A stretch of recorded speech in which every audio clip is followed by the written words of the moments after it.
Assalomu alaykum, hurmatli televizor ko'ruvchilar. Uyg'ur televiziyasining kundalik xabarlarini ko'rishingizni qarshi olamiz. Oldi bilan xabarlarimizning muhim mazmunlarini tanishtiramiz. Hong Kongda Xitoy mustabidlikka qarshi million kishilik namoyish o'tkazildi. 2019-yillik Dunyo ayollar futbol o'nqisi musobaqasi va Xitoy hokimiyatining besimi. Uyg'ur faoliyati Urkesh davlat haqida. Tuvandagi xabarlarimizning tafsiliy mazmunlarida bo'lsin. 6 ayning 10 kuni İstanbul'daki necha yuzlagan Sharq Turkistonlik Uyg'ur farzandlari, mingdan ortiq Uyg'ur farzandlarining PKK va YPG terrorchilarining qo'lida asir tushib qo'rlanganligini, ularni ozod qilish har bir insonning burchi ekanligini eskartib, Amerika konsul oldiga yig'ilgan. Balalar top o'ynashni xohlaymiz degan lozinkalarni ko'targan holda asirga tushgan balalarga erkinlik talab qilib, bir necha tilda nido qildi.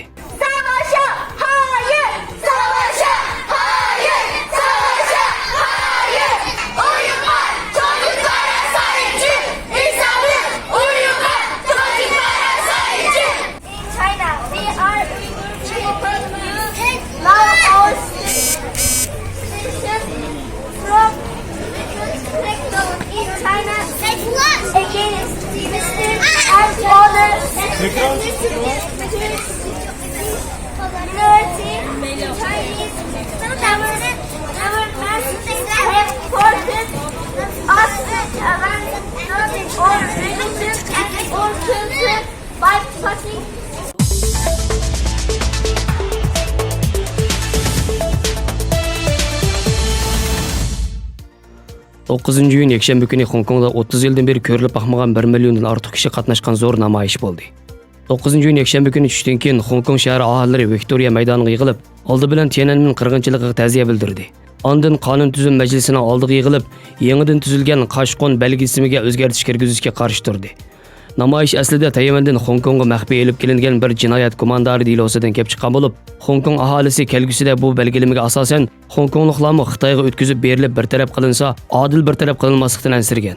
Ular bu belgilamlarning hech qanday kafolatga ega emasligini, Xitoydagi advokatlarga tutqun qilinadigan davlatda kishilik huquq, insoniy huquqning hech qanday kafolatga ega bo'lmaydiganligini bildirib, Hong Kongni qaytarib olaylik degandek lozinkalarni ko'tarib, Xitoy hokimiyatiga qattiq noroziligini bildirgan. Namoyish qatnashgan Hong Konglik ayol professor Sharq Turkistonni tilga olib, vatanimizdagi eg'ir zulm orqali Hong Kong xalqini ogohlantirib, o'zining manfaatini, kishilik huquq, erkinligini, madaniyatini Xitoy kommunistlaridan jon tikib qo'g'dimasa, Sharq Turkiston Uyg'ur xalqining beshiga kelgan inson qalbidan chiqqan eg'ir kulfatning Hong Kong xalqiga keladiganligini jonliq misollar bilan o'tirib qo'ydi.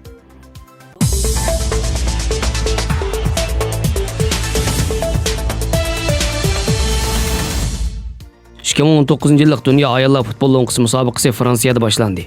2019-yillik Dunyo ayollar futbol musobaqasi 7-iyun Fransiyada boshlangan bo'lib, bir oy davomlashadigan musobaqa Fransiyaning 9 shahrida o'tkaziladi ekan. Biroq musobaqa boshlanmay turibla Xitoy hukumatı razillik siyosati bilan tantarbiya ishlariga tahdid solishga boshlagan. Yakshanba gazetida bosh temasi Xitoyning besimi bo'lgan maqolasida Xitoy hukumatı Fransiya Dunyo ayollar futbol o'nqisi tashkillovchisi o'ringa besim ishlatib, 4-iyun Tiananmen qirg'inchiligining 30 yillik xotirlash harakatining oldi keyinida har qanday musobaqa maydonlarida kishilik huquqqa doir qarshilik, shuar, lozinkalar va namoyishlarning ko'rilmasligi qattiq besim qilgan.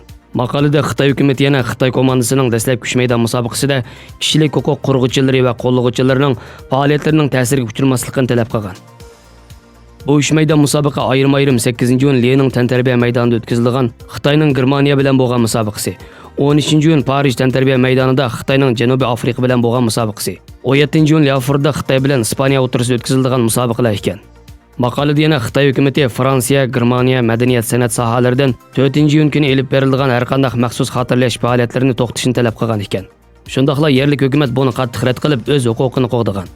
Chet elda panohlanib turayotgan Xitoy faoliyatchilarining bildirishicha, Xitoy hukumatı dunyodagi eng chong terrorist tashkilot bo'lib, uningda hech qanday bir haqqoniyatning yo'qligini, bir normalsiz lukchak hokimiyat ekanligini, Fransiya jumladan har qanday bir davlatning bundoq insoniyatini yo'qotgan hokimiyat bilan aloqa qilmaslik kerakligini bildirgan.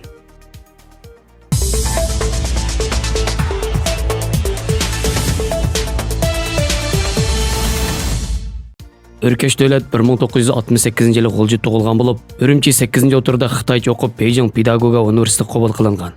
1989-yili 21-yoshida o'quvchilar harakatining dohisi bo'lgan. Ayni vaqtda Xitoy bosh ministri Li Peng bilan ko'rishganlik jasarati, kaskinligi va natiqlik mahorati bilan dunyoga tanilgan. Urkeshning ota-onasi ziyoli kishilar bo'lib, Uyg'urda eng burun familiya qo'llanganlarning biri. Urkeshning dadasi tadqiqotchi muharrir Nur Muhammad apandining familiyasi davlat edi. Örkeşning oila sharoiti uning bilim, fazilat va mahoratlarda atrofliq yetilishiga sharoit yaratgan. Nurmuhammad Davlat apandi dunyoga donglik shoir Umar Hayyamning ruboiylarini ratlab tarjima qilib, Uyg'urcha nashrga tayyorlagan. Nashriyat sohasida ishlab Uyg'urlarga dunyo klassik adabiyotining namunalarini tanishtirishga muhim rol o'ynagan. O uzun mezgil Şinjan tezkirchiligi degan jurnalni chiqarishga yetakchilik qilib, Uyg'ur tarixini, urf-odatlarini va madaniyat yodgorliklarini xalqimiz bilan yuz ko'rishtirishda muhim rol o'ynagan. Örkeş davlatining rahbarlik talanti, tashkillash mahorati va natiqligi to'liq o'tirda o'qiyotgan chog'larda namoyon bo'lishga boshlagan. O 8-o'tirda o'qiyotgan chog'larda o'quvchilar uyushmasiga rais bo'lgan. 1989-yildagi namoyishdami bir maktabdagi o'quvchilarni tashkillovchi bo'lishdan tezlik ko'zga ko'rinib, barliq namoyishchi o'quvchilarning dohiysiga aylangan Örkesh davlat bu yil, ya'ni 2019-yildagi Tiananmen qirg'inchiligining 30 yilligini xotirlash yig'ini munosabati bilan Amerika poytaxti Washingtonda o'tkazilgan guvohlik berish yig'inida Uyg'ur fojiasini eng jiddiy, eng keskin va eng qayg'uli iboralar bilan o'ttirib qo'ydi. Guvohlik berish yig'inida Örkesh davlat Xitoyda o'z ismining cheklanganligini misol qilib turib, Uyg'urlarning farzandlariga Örkesh degan ismni qo'yolmaydiganligini so'zlab, Uyg'ur madaniyatining payxon qilinayotganligini ta'kidladi. Örkesh Uyg'urga yurgizilgan milliy kamsitishga o'zini misol qilib, ota-onasining 30 yildan beri pasport ololmayotganligini, shu sababdan ota-onasi bilan 30 yildan beri ko'risholmay kelganligini o'tirib qo'ydi. U o'zidan boshqa Xitoylardan bo'lgan o'quvchilar harakati rahbarlari va Xitoy kishilik huquq faoliyatchilarining ota-onasi bilan ko'rishganligini, faqat o'ziningla Uyg'ur bo'lganligi uchun ota-onasini ko'ramayotganligini aytdi. Örkesh davlat Uyg'urlarning beshidagi zulmni boshqalarga o'xshash islomning cheklanishi bilan tushuntirib, biz ko'rayotgan zulmni diniy erkinlikning cheklanish masalasi deb qaramay, Xitoyning butun Uyg'ur millatini dushman deb qarag'anligiga va yo'qotmoqchi bo'lganligiga bog'ladi. O Uyg'ur ko'rayotgan zulm ularning iddisi sababli emas, ularning Xitoy hukumatiga qarshi harakat yoki so'zlarda bo'lganligidan emas, faqat va faqat Uyg'ur bo'lib qolganligidan dedi. O Uyg'urlarning bugungi vaziyatining Tiananmenda bo'lgan qirg'inchilikdan og'ir ekanligini Amerika siyosiy yo'llarining samiga soldi. 或许也是司马昭之心，人尽皆知。他在政论节目里与独派人员站在同一阵营，又多次表示自己是台湾人，也是挺让人傻眼的。 Xabarlarimizni ko'rganinglarga rahmat. Ko'rishguncha omon bo'linglar. Xayr xo'sh, Allohga omonat.